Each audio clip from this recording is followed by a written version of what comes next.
तालुक्यातील शेतकरी सध्या अतिवृष्टीमुळे उद्ध्वस्त झालेल्या शेतीसह संकटात आहेत।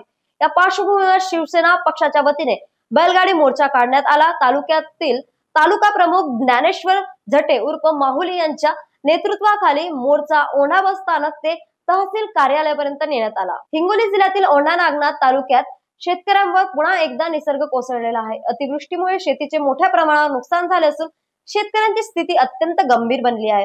याच पार्श्वभूमीवर औंढा तालुका ओला दुष्काळ जाहीर करून शेतकऱ्यांना नुकसान भरपाई देण्यात यावी या मागणीसाठी शिवसेना पक्षाच्या वतीने बैलगाडी मोर्चा काढण्यात आला। तालुका प्रमुख ज्ञानेश्वर झटे उर्फ माऊली यांच्या नेतृत्वाखाली औंढा बस स्थानक ते तहसील कार्यालय असा मोर्चा निघाला आणि प्रशासनाला निवेदन देण्यात आले। या बैलगाडी मोर्चाला राष्ट्रवादी काँग्रेस यांचाही पाठिंबा लाभला होता।